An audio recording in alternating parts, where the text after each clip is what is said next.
otites elas podem ser em algumas áreas também do ouvido. Nós temos as otites externas, as otites médias e as otites internas. As internas é quando você já tem comprometimento aí de tímpano, de martelo, né? É um negócio mais já aprofundado no ouvido. As otites, Marco, elas podem ser de diversas causas. Podem ser traumática, aí pode ser... aí também nós temos as bacterianas, fúngicas, por diversos motivos. E essas otites, elas causam, Marcos, muita dor, muita irritação. O animal começa a coçar a orelha, ela começa a aí ter um processo inflamatório, ficar vermelho, porque aí no processo inflamatório existe calor, rubor, dor, né, que seria vermelhidão, a dor, o processo irritativo em geral, inflamação, e consequentemente isso vai se agravando, chegando até você ter um comprometimento dessas partes internas, e o animal pode perder a audição na sua totalidade ou na sua parcialidade.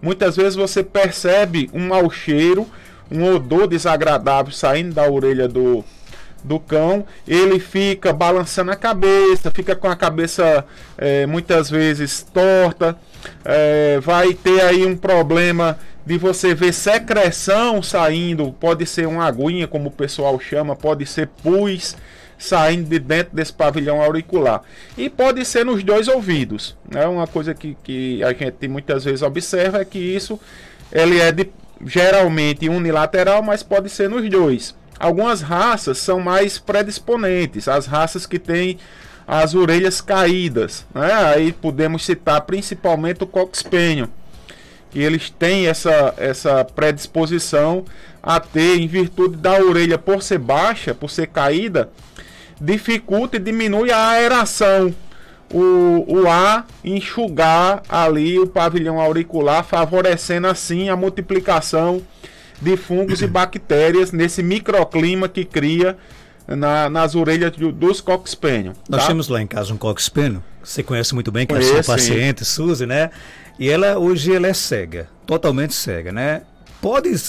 A otite pode provocar cegueira? Olha, a otite, a gente pode observar na otite um quadro de encefalite, Marcos. Por incrível que pareça, as bactérias ganhar por via aí ascendente e se instalar no sistema nervoso. Tá? No olho, em geral, isso aí seria já uma sequela muito grande em você ter uma lesão no nervo óptico, tá? Para causar uma cegueira. A maior possibilidade desses pacientes hoje que apresentam cegueira, né, principalmente em cães, é a questão da catarata, que é bastante comum em animais idosos e bastante comum aí em Cocker Spaniel e em Poodle. O York também é muito comum essa questão da catarata. E essa catarata aí pode ser de forma genética, mas também pode ser em virtude de algumas doenças, principalmente a diabetes, que está sendo bastante comum, quadros de diabetes em cães na nossa cidade, né? O ouvinte quer saber aqui, existe remédio para otite? Existe sim. A questão da otite é que você tem de identificar a causa da otite. Muitas vezes você acha que qualquer medicação resolve o problema da otite. Não é assim. O ideal é que você faça uma citologia, um exame para você identificar ali se existe presença de fungo, se existe presença de bactéria, se aquilo ali é só um processo inflamatório, e entrar com a medicação mais adequada. Outro problema que existe é o pessoal acha que toda otite é uma otite que está instalada naquele local. Não. Ela pode ser, como eu falei no início, ela pode ser uma otite externa, uma otite média e uma otite interna. Então tem de identificar o que está causando e tem de identificar o que causou, para poder também fazer a medicação, porque muitas vezes existe um rompimento de tímpano, por exemplo, e você entra com medicação e vai piorar o quadro desse animal. Tem de também entrar com as medicações, Marcos, adequadas, se necessário fazer limpeza, né, desse ouvido, ver qual a medicação, se é uma medicação só otológicas, né, só no local do ouvido, ou se tem de tratar sistemicamente com medicações aí, com antibióticos, anti-inflamatórios, antifúngicos. Então tudo isso aí o médico veterinário é quem vai identificar no exame clínico, né, e no exame de imagem que ele pode lançar a mão para poder ver aí qual o medicamento é mais adequado. A otite, ela pode estar relacionada também à sujeira ou não, por exemplo? Pode sim. Aquela cera que fica no ouvido, ela vai favorecendo ali o acúmulo de matéria orgânica, essas matérias ali que seriam a cera, favorecem a multiplicação de bactérias, de fungos, dando assim o meio, o ambiente satisfatório para essa multiplicação desses fungos e bactérias e, consequentemente, do aparecimento da otite. Dr. Robson, me chamo Ângela, eu tenho 4 gatinhos de rua, eles estão com uma coceira pelo corpo e chega até a ferir e ficar sem o pelo. Fui no veterinário e ele me passou um remédio chamado Dermotan. Não vi resultado, e aí? Olha, essa questão de prurido, né, de coceira em gatos, a gente sempre associa a problemas, essas dermatites, a problema ou de sarna, ou de fungo, ou de infecção bacteriana. São as 3 mais comuns que existem. Mas também a gente pode ter a presença, por exemplo, que já aconteceu comigo, de ser um processo inflamatório, ali uma alergia a um shampoo que a pessoa estava utilizando.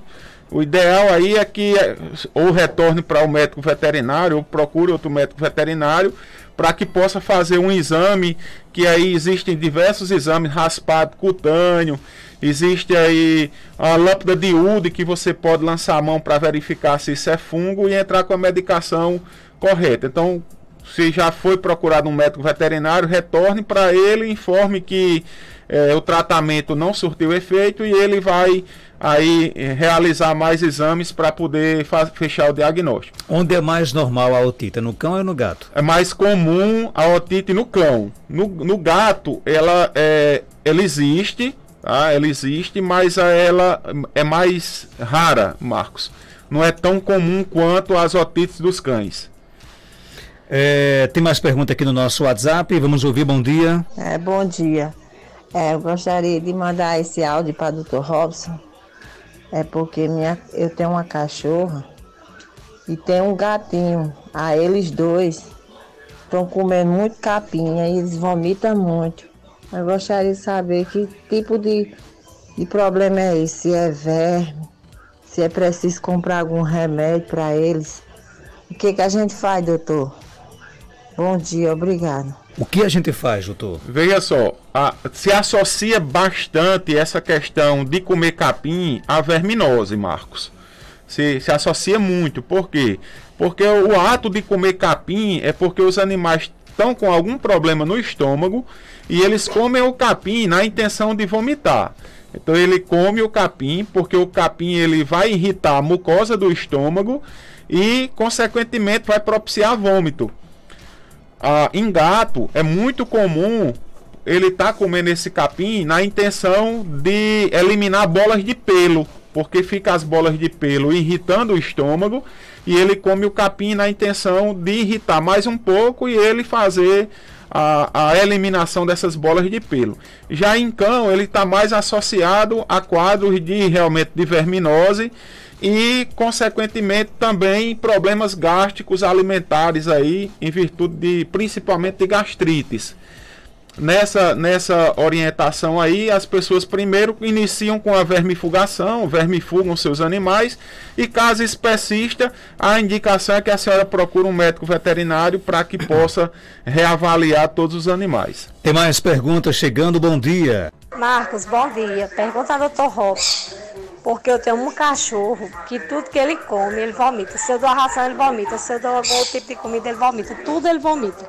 E ele já fez tratamento para verminose, mas não melhora. Eu queria saber por que isso acontece. Tudo que ele come, vomita. Pronto, é a sequência do que eu tinha falado há pouco. Se você já vermifugou e ele persistiu, então provavelmente ele tem um problema gástrico. Aí pode ser uma gastrite, aí pode ser, Marcos, uma pancreatite, aí pode ser diversas coisas que estão causando, pode ser uma reação, eu tenho muito desses pacientes que são famintos, e quando você coloca a ração, ele come bem rápido, né? E quando ele come muito rápido, a ração incha dentro do estômago, e ele vomita, e posteriormente vai lá e come novamente essa ração. É muito comum acontecer. Isso aí, muitas vezes a gente conserta isso aí com manejo. Então, ao invés de dar a comida de uma vez só, dá uma pequena porção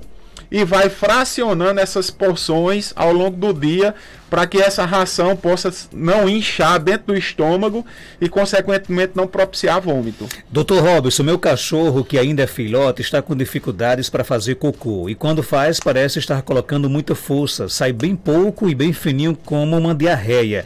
Ele chora nesse processo. Já percebi que perto do ânus dele está como se tivesse cortado ou assado. O que pode ser? Isso aí pode ser justamente essa irritação no ânus, e por estar irritado dói e ele fica com dificuldade.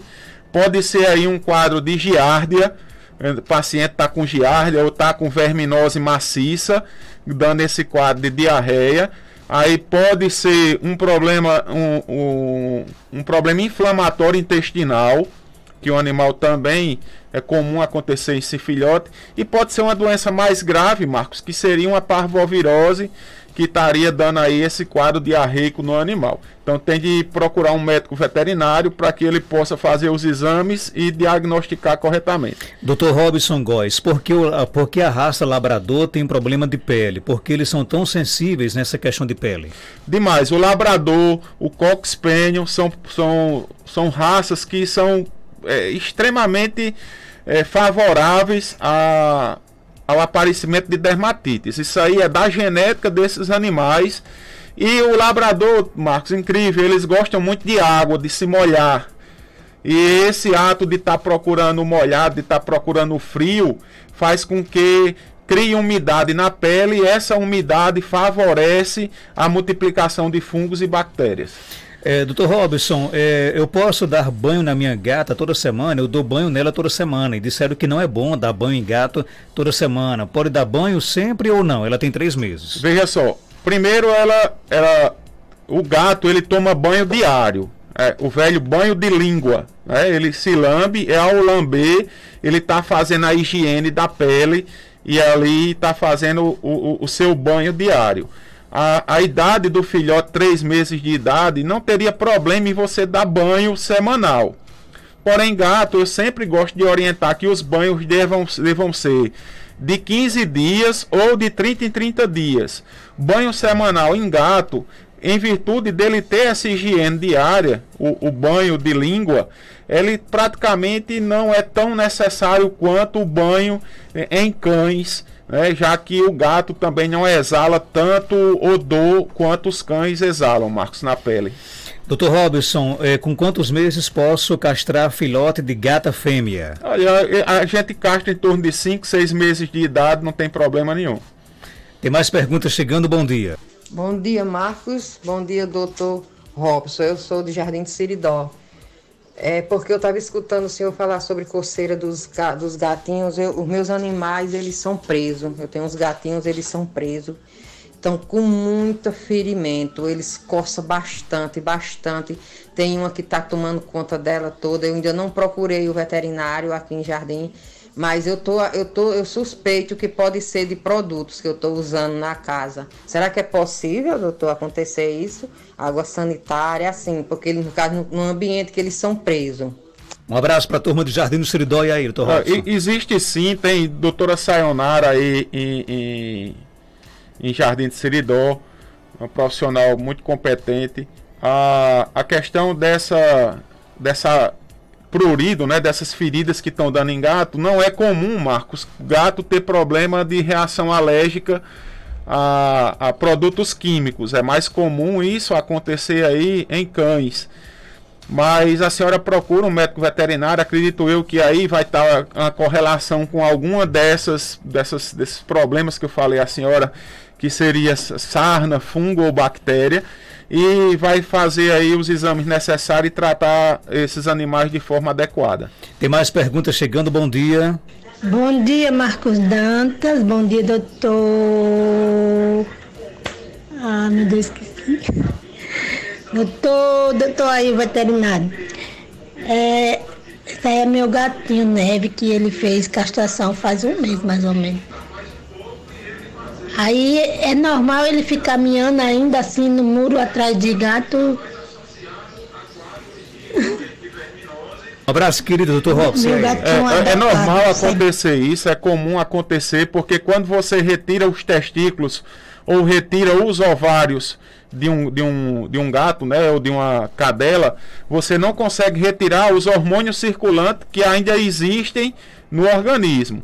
Então você tirou ali a fonte de produção, que seriam os testículos. Mas a testosterona, que é o hormônio que está circulante, ainda persiste no corpo, e também o libido dele, o hábito que ele tinha de procurar gato, ele ainda não perdeu. Ele ainda tem o apetite sexual. Aí ele vai, com o tempo, perder essa vontade, perder esse apetite sexual e mudar o seu comportamento. Tem mais perguntas chegando, bom dia. E aí, pessoal da 95 FM. Marcos, me tira uma dúvida com o Robson. É uma dúvida bem interessante. Porque o cachorro e o gato são inimigos. Será que o Robson sabe explicar? Eu queria saber dessa pergunta. Eu tenho dúvida sobre esse assunto.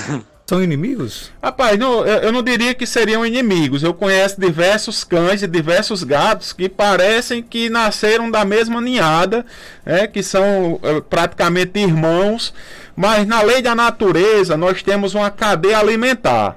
E na cadeia alimentar, o gato serve de alimento para o cão. Então, se a gente formos nos reportar a história, você vai ver que o cão, ele caça o gato, como caça o gato caça o coelho, caça o preá.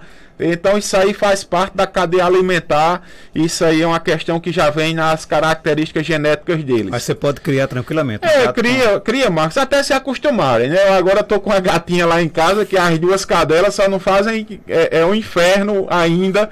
Uma já se acostumou, cada uma tem seu território, cada uma tem seu ambiente, então isso daí é uma questão que elas vão construindo e vão se adaptando. Doutor Robson, minha cachorra tem o hábito de mamar nela mesma e agora percebi que apareceu um caroço entre os peitos. O que é que pode ser? Isso aí provavelmente é um estímulo que ela tá dando na glândula mamária, e isso aí pode ser uma mastite, que é um processo inflamatório da glândula mamária, ou pode ser isso aí já um nódulo mamário, que seria um tumor, né, uma neoplasia, que pode ser maligno ou benigno. Então teria de fazer uma avaliação clínica e ver se a opção é medicamentosa ou então cirúrgica. Tem mais pergunta? Bom dia, Marcos Dantas. Bom dia, doutor. Doutor, eu tenho duas pinches. Aí, uma já tem uns 10 anos, a outra tem uns 4. Elas sentem uma coceira muito grande dentro das unhas, entre uma unha e outra. E outra coisa, também elas sentem uma coceira no ânus. O que será isso? E aí, doutor Robson Góes? A coceira no ânus, Marcos, ela está mais relacionada a problemas de oxiúris, que é um vermezinho que dá ali no reto e que fica com essa coceirinha, muitas vezes fica esfregando a bundinha no chão, tá? E essas questão que ela fala nas patas, entre as unhas, existe muito problema de dermatite de contato, que os animais ficam com a patinha em contato com produto químico, aí é bastante comum em cão, e esses produtos químicos começam a irritar e dar esse prurido e essa vontade dela coçar entre as patas. Tem mais pergunta? Bom dia, doutor. Bom dia, Marcos. Doutor, eu tenho uma cachorrinha e ela tá assim com muito problema de coceira e ficam as feridinhas, não sei se é por causa dos produtos que a gente usa de limpeza na casa. Eu já troquei shampoo dela, troquei sabão, já testei sabão de coco, sabão neutro, mas não adianta, continua do mesmo jeito. Será que pode ser alergia a algum produto que eu uso na casa? E aí, doutor Robson? Pode sim, pode ser alergia a algum produto, mas pelo que você cita, que aparecem essas bolinhas pelo corpo, isso aí tá mais para ser um quadro de foliculite, que essas foliculites elas podem ser de origem principalmente fúngicas ou bacterianas. Então, minha orientação para...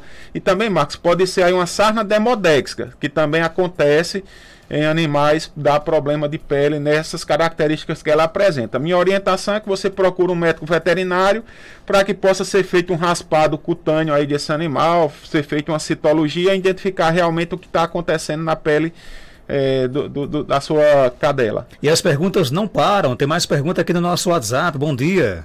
Bom dia, aqui é Josinete de São Bento da Paraíba, mas eu sou filha natural do Caicó. Eu queria saber a respeito da minha gata, por quê? Ela é uma sianezinha, sabe? Ela é um pouco assim, tipo estressada. Ela comigo ela é mansa, mas com as outras pessoas aqui dentro de casa ela é um pouco assim, meia, sabe? Aí eu queria saber a respeito, porque ela tem uma roncaria. Como essa roncaria? Quando ela não tá fazendo nada, ela fica com a roncaria e estressada.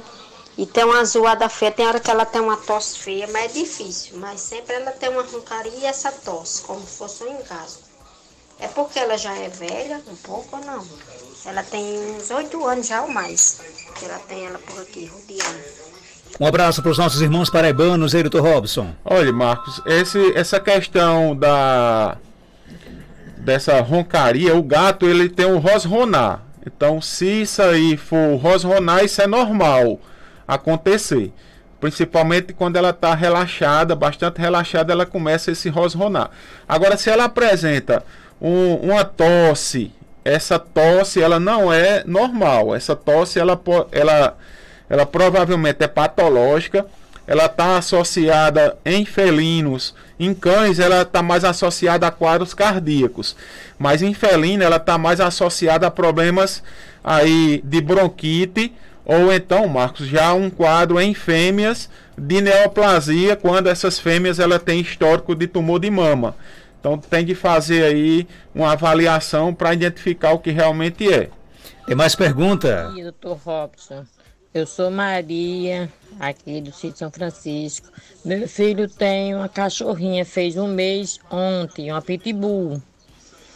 Aí ela só tá comendo leite, só que eu tô achando fraco, muito fraco o leite para ela. E quando a gente dá mais uma vez a diarreia nela, da disenteria, eu acho, seria que ela já podia comer alguma coisa de ração, alguma outra comida diferente, ou não.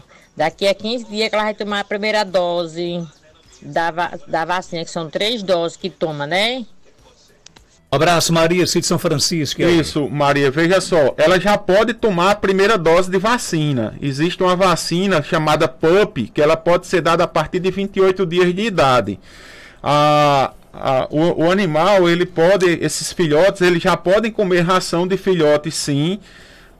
Essa ração ela é super indicada para que você já possa estar aí ajudando principalmente a questão digestiva desse animal, como também a questão dentária, já que a ração dura, ela favorece e ajuda na troca dentária desses animais, Marcos. Dr. Robson Góes é médico veterinário, está na clínica Veteripet, na rua Augusto Monteiro, no centro aqui de Caicó, Augusto Monteiro 569, no centro aqui de Caicó. Telefone 3421-1263. Siga a Veteripet no Instagram, instagram.com/veteripet. Você vai lá ter informações, dicas de saúde animal, de repente mandar uma mensagem para o Dr. Robson, ele responde a você, tudo isso aí no Instagram da Veteripet, né? E eu quero aqui agradecer a sua participação e até sexta-feira, se Deus quiser. Até sexta-feira, um bom final de semana a todos. São 8h20, confirmando 8h20.